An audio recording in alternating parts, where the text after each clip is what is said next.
6 years had passed since Gu Niannian, then an infant, was abandoned. For Gu Yichen, time hadn't healed the wound, it had simply turned it into a scar. He wore that scar with the cold dignity of a man who had become Jiangcheng's most reserved tycoon.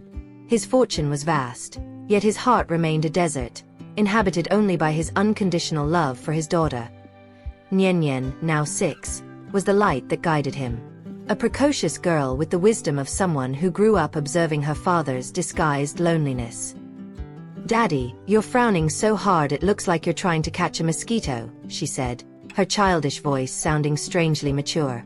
"Are you still thinking about that bad woman who didn't want us?" Yichen looked away from the dark car window. "Not a chance. I won't waste a second thinking about someone who abandoned you." He was Gu Yichen, Mr. Gu, the billionaire. But to Niannian, he was just Daddy, the Gu family driver. This charade, created not only to shield Niannian from the brutal truth of her abandonment, but also to ward off the army of fortune hunters surrounding him, was his most effective armor.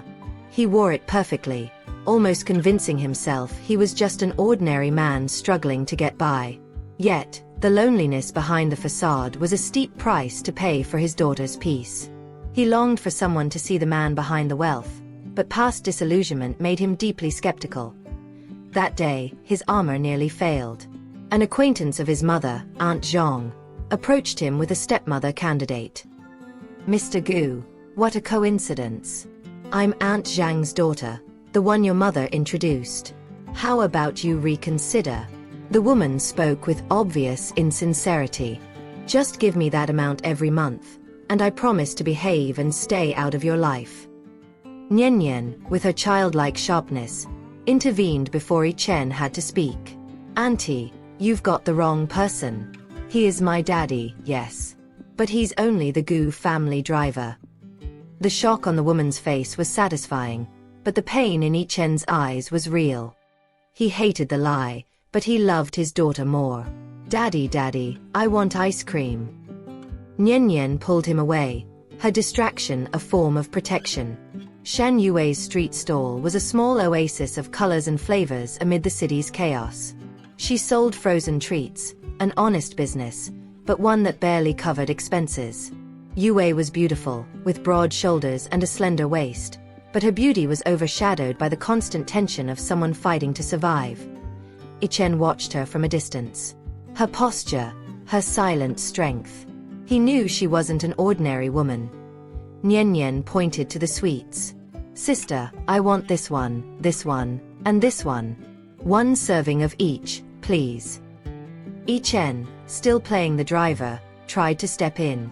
"Niannian, hey. Less, please. The boss hasn't paid Daddy last month's salary yet. He'll be completely broke." The phrase, spoken to maintain the pretense, hit Yue unexpectedly. She saw herself in that man's struggle. The billionaire's driver is dealing with this?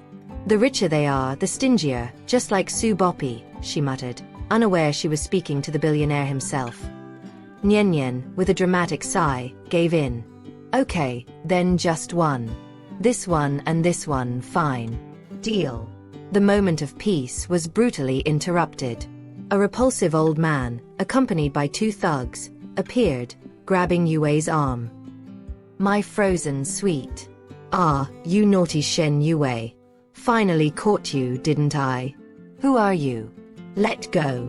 Yue screamed, trying to pull away. "Why are you pretending? Your father took 20,000 for my dowry. Now you are my wife. Let's go home." The terror in Yue's eyes was palpable. "Let go. Are you crazy? You're old enough to be my grandpa. Marry you. Dream on." The man, Wang Motzi, laughed, a dry, cruel sound. "You don't want to come? Then don't think about keeping this little stall." He started knocking over Yue's merchandise. Yichen didn't hesitate. In a swift and precise movement, he placed himself between Wang Motzi and Yue. "Stop right there." Yichen's voice, usually controlled, erupted with cold, undeniable authority, a force that transcended that of a mere driver. He felt an intense wave of protection for this woman. a reaction that surprised him. It wasn't just the injustice, it was something deeper, a recognition of a kindred spirit. Yue, in her desperation, looked up and saw not a driver, but an unshakable pillar of strength. One of the thugs lunged forward. Yichen, with a strength that surprised everyone, knocked him down with a single blow. "I just have a little extra strength," he said, with cold irony. Wang Motzi was furious. "You little pest! How dare you ruin my plans? I'll teach you a lesson." The fight was quick and unequal. Yichen, trained in martial arts and fueled by the adrenaline of protection, gave the aggressors no chance. Amidst the chaos, Niannian shouted, "Watch out, Niannian!" Yichen, with a final move, immobilized Wang Motzi. "Still want to mess with a child, huh? Let's see if you have the guts." Wang Motzi, humiliated and defeated, fled with his thugs, promising revenge. Yue, panting, tidied up the mess. "Thank you for protecting Niannian." "Oh, no need to thank me. I haven't thanked you yet for helping me protect the stand. It's all I have."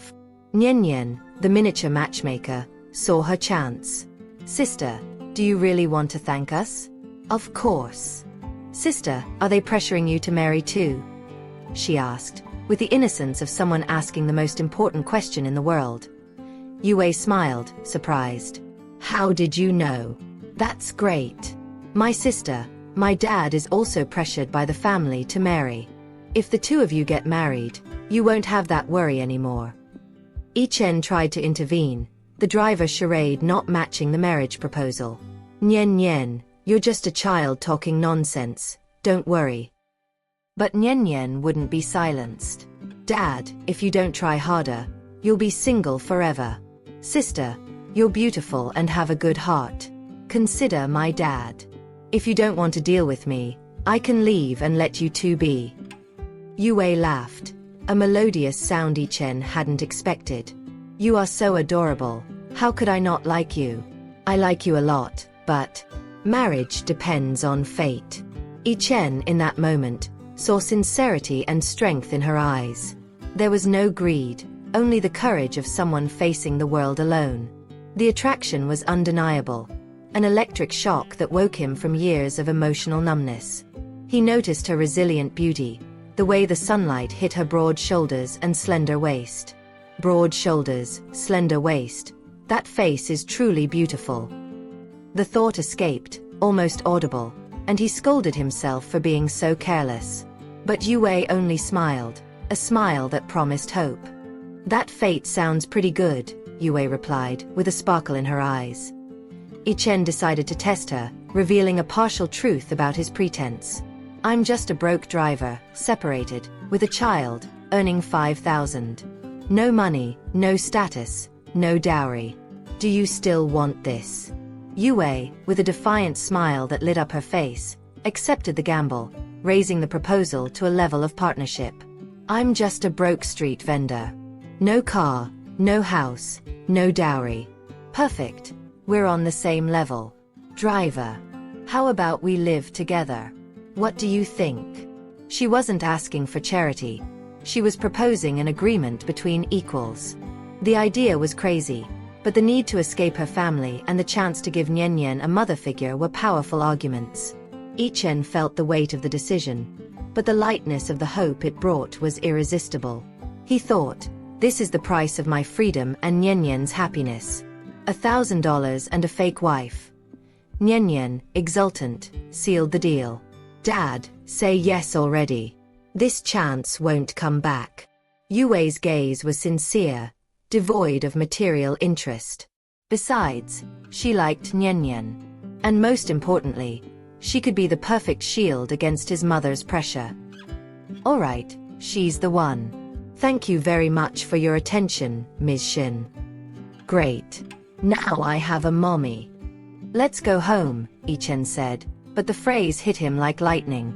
Taking Yue home would reveal everything. He needed to be honest.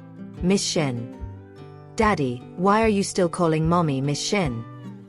"You should call her wife." Niannian corrected him. "Wife," he repeated, swallowing hard. Before I take you home, I need to tell you something. Yue interrupted him, assuming the home was the mansion of the billionaire he supposedly worked for. You know, the richest man in Jiangcheng. He's not a good person, I know that. You, being a driver, taking someone there, you're going to get in trouble. She took his hand, her protective attitude disarming him. Relax. Let's go to my place. I don't want that handsome face of yours to turn into a disaster. Yichen smiled. Okay. Then, first we go to your place. Let's go. And look, if that rich guy bothers you, tell me, and I'll deal with him. I hate people who use money to step on others. The irony was delicious. He, the rich guy, being defended against himself. The way to Yue's house led them to a simple but clean neighborhood. The reunion with her family was explosive. Yue's father and brother, parasites who lived off her, confronted her. Why did you come back? Didn't you go with Wang Motzi? Her father asked, his voice full of disappointment. Every day I'm more surprised. Now they even sell their daughters, Yichen muttered, his anger boiling. What are you talking about? You're almost 30. It's for your own good. If you wait any longer, who will want to marry you like this? Well, I'm already married. Yue showed the marriage certificate, hastily registered after the agreement. The shock was general. The brother, worried about the lost dowry, shouted, Dad, the 200,000 is gone. How am I going to marry Tsuehua? Are you sober now? Go return the money to Wang Motzi. Sis, how can you be so cruel? What about my dowry? Yue, her voice firm, gave him the answer he deserved. You want 20,000? I'll send you to the Myanmar industrial zone as an attendant, all expenses paid, plus you earn extra. The brother turned pale. Dad, my sister wants to sell her own brother. Have you gone crazy, huh? I decide who you marry. Yichen intervened, his patience exhausted. He hugged Yue, protecting her. Who said you could mistreat my wife? Yue's father, seeing Yichen's determination, gave the ultimatum. Fine, either you marry Wang Motzi or you leave the Shen family. Honey, let's go home, Yichen said, pulling her away from the toxicity. In the car, Yue finally asked about the house. Immediate. A shack downtown. 200 square meters. Yichen smiled, the charade reaching its limit. Mr. Gu, our smallest one is 280 square meters. Then tear down 80 meters, she retorted, not getting the joke. The rent needs to be around 5,000. Sorry. My family situation is a bit complicated. I'm marrying you. I'm not marrying your family. It has nothing to do with your parents. Her honesty touched him deeply. Mommy, Daddy and I will take good care of you. We'll have a new home, Niannian promised, nestled in Yue's lap. Yichen took her to the most modest mansion he owned, a 200 square meter property downtown, overlooking the river.